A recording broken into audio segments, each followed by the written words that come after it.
Hello everyone, आप सभी का स्वागत है शेप आईएएस में।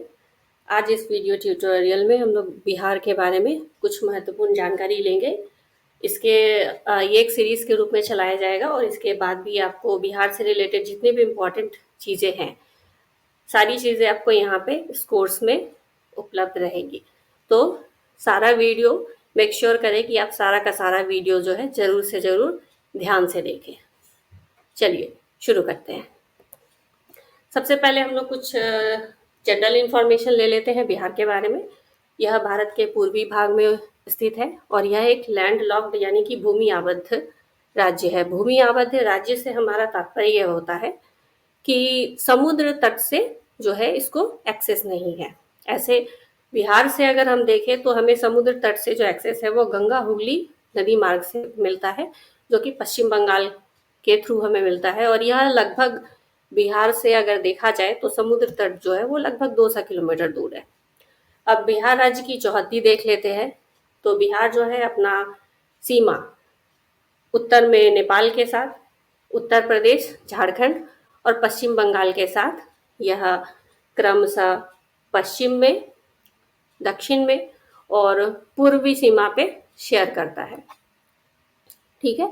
और नेपाल के साथ इसकी जो अंतर्राष्ट्रीय सीमा है वो लगभग 729 किलोमीटर है। राजधानी का नाम पटना है, आप सभी जानते ही होंगे। और बिहार राज्य की स्थापना जो है वो 22 मार्च 1912 को हुई थी दिल्ली दरबार में। दिल्ली दरबार में ही ये बहुत ही एक इम्पॉर्टेंट प्रश्न भी बनता है कि भारत की जो राजधानी है वो कलकत्ता से दिल्ली जो है वो कहाँ पे इसकी घोषणा हुई थी। तो इसी दिल्ली दरबार में जो है भारत की राजधानी को कलकत्ता से दिल्ली स्थानांतरित किया गया था। बिहार का जो कुल क्षेत्रफल है वो 94,163 स्क्वायर किलोमीटर है। और अगर पूरे भारत में हम क्षेत्रफल के अनुसार इसकी रैंकिंग देखते हैं तो वो 12वें नंबर पे आता है। इसका लैटिट्यूड और लॉन्गिट्यूड जो है, अक्षांश और देशांतरीय विस्तार हम लोग देख लेते हैं। तो ये 24 डिग्री 20 मिनट 10 सेकंड से लेकर 27 डिग्री 31 मिनट 15 सेकंड उत्तरी अक्षांश तक इसका विस्तार है। और जो देशांतर है वो 83 डिग्री 19 मिनट 50 सेकंड से लेकर 88 डिग्री 17 मिनट 40 सेकंड पूर्वी देशांतर तक इसका विस्तार है। इसकी अगर लंबाई हम लोग उत्तर से दक्षिण तक देखें तो यह 345 किलोमीटर है। और चौड़ाई की बात करें पूर्व से पश्चिम तक तो यह 483 किलोमीटर है। राज्य का जो हमारा राजकीय सिंबल है वो है बोधि ट्री या पीपल वृक्ष। आपने देखा भी होगा कई बार बोधि ट्री इस प्रकार से बना हुआ रहता है। यहाँ पे बोधि ट्री बना हुआ रहता है और इसके दोनों ओर जो है यहाँ पे और इस स्थान पे स्वस्तिक का निशान रहता है। बिहार राज्य की राजकीय भाषा हिंदी और उर्दू है। उर्दू जो है द्वितीय राजकीय भाषा वर्ष 1984 में बनाई गई है। यहाँ पे जो है average number of rainy days जो है वो 52.5 दिन होता है साल में। अब हम लोग बॉर्डरिंग जो डिस्ट्रिक्ट्स है बिहार राज्य के, उसका हम लोग थोड़ा सा विस्तार से देख लेते हैं। अगर हम लोग नेपाल के साथ यहाँ पे देखते हैं तो नेपाल के साथ बिहार के 7 जिले लगते हैं। पश्चिमी चंपारण, यहाँ पे पूर्वी चंपारण, सीतामढ़ी, मधुबनी, सुपौल, अररिया और किशनगंज। इसको आप लोग सीक्वेंस में याद रखिएगा तो ये ज़्यादा अच्छा रहेगा। पश्चिम बंगाल के साथ देखें तो हमारा 3 जिला लगता है, किशनगंज, पूर्णिया और कटिहार। झारखंड के साथ हम लोग देखें तो हमारे 8 जिले लगते हैं।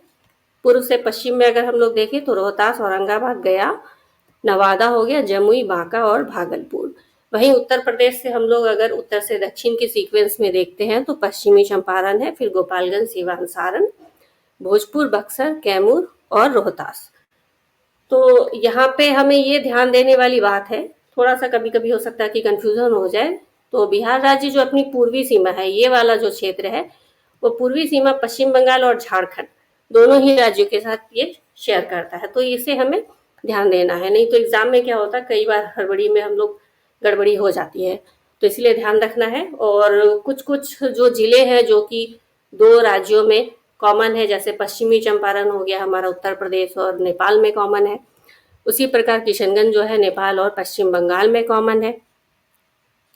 तो वहीं कटिहार जो हो गया हमारा पश्चिम बंगाल झारखंड में कॉमन है, और रोहतास जो हो गया हमारा उत्तर प्रदेश और झारखंड दोनों में ही कॉमन है।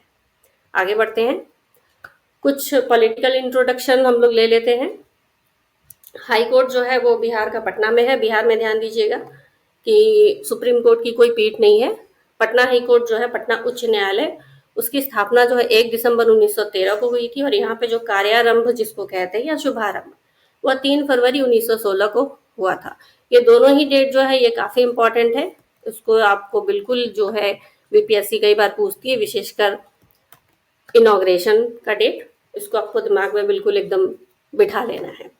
यहाँ पे डिवीजन प्रमंडल जिसको कहते हैं वो 9 है, जिले 38 है, अनुमंडल 101, प्रखंड 534, पंचायत हो गया 8406, और नंबर ऑफ टाउन्स जिसको कहते हैं वो 199।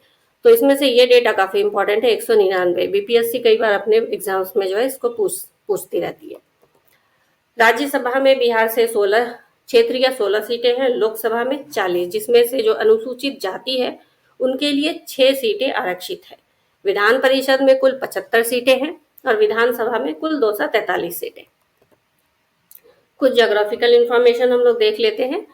बिहार का जो है, नॉर्मली बिहार जो है वो एक मैदानी क्षेत्र है, तो इसका जो समुद्र तल है उससे औसत ऊंचाई वो 53 मीटर या 173 फीट, इस दोनों ही डेटा आपको याद रखना है।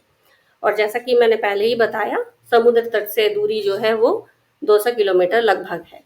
यहाँ की जलवायु मानसून या उष्ण मानसूनी, कहीं कहीं कहीं आपको ऑप्शन में हॉट मानसूनी भी मिल सकता है, तो ये ध्यान रखना है आपको। यहाँ पे जो एवरेज प्रेसिपिटेशन यानी कि एवरेज रेनफॉल, औसत वर्षा जो होती है वो 112 सेंटीमीटर है। नेशनल पार्क एक ही है, वाल्मीकि नेशनल पार्क, जो कि पश्चिमी चंपारण में स्थित है। सेंचुरी 12 है। अब हम लोग 2011 जनगणना के अनुसार कुछ महत्वपूर्ण चीजें देख लेते हैं। इन सब के बारे में आपको अगले जैसे जैसे ये कोर्स आगे बढ़ता जाएगा डिटेल में आपको आगे भी वीडियो मिलती जाएंगी, तो इसीलिए आपको कोई भी टेंशन नहीं लेना, आप आराम से हमारे कोर्स के साथ बने रहिए। आपकी सारी चीजें A to Z सारी चीजें पूरी हो जाएंगी यहीं पे। तो 2011 जनगणना के अनुसार जो बिहार राज्य की कुल जनसंख्या है वो 10,40,99,452 व्यक्ति है। जनघनत्व की बात करें तो ये देश में सर्वाधिक 1,106 व्यक्ति पर स्क्वायर किलोमीटर हो गया, और सबसे ज्यादा जो जनघनत्व अगर बिहार राज्य में देखें तो वो शिवहर में है, और सबसे कम जनघनत्व जो है वो कैमूर में है।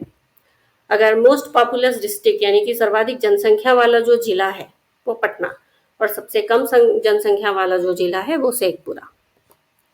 इसके अलावा हम लोग सेक्स रेशियो की बात कर लेते हैं, लिंगानुपात। लिंगानुपात से तात्पर्य होता है प्रति 1000 पुरुषों पर महिलाओं की संख्या, जो कि बिहार की स्थिति जिसमें काफी डवाडोल 918, जो कि बिल्कुल भी अच्छी स्थिति नहीं मानी जाती। लेकिन एक बात यहाँ पे अच्छा है कि जो हाईएस्ट रेशियो हमारा गोपालगंज में 1021 है, ये राष्ट्रीय औसत से भी बेहतर है। और जो लोएस्ट सेक्स रेशियो है वो मुंगेर में 876, जो कि अगेन बहुत ही खराब स्थिति है। साक्षरता दर की बात करें तो बिहार में जो साक्षरता दर है वो 61.8%, जो कि हमारे देश के यानी कि इंडिया के औसत से काफी कम है। भारत का जो औसत है लिटरेसी रेट वो 74% है। मेल लिटरेसी रेट यहाँ पे 71.2% एंड फीमेल लिटरेसी रेट जो है यहाँ पे 51.5% है। तो इसमें से जो फीमेल लिटरेसी रेट है ये कई बार बीपीएससी पूछ चुकी है, इसलिए इसको बिल्कुल ही ध्यान में रखना, वेरी वेरी इंपॉर्टेंट डेटा। अगर लोएस्ट लिटरेसी रेट हम लोग देखें तो ये पूर्णिया में है, और सर्वाधिक साक्षरता अगर हम लोग देखें तो यह रोहतास में है। तो इसी के साथ हमारा ये वीडियो जो है ट्यूटोरियल यहीं पे समाप्त होता है।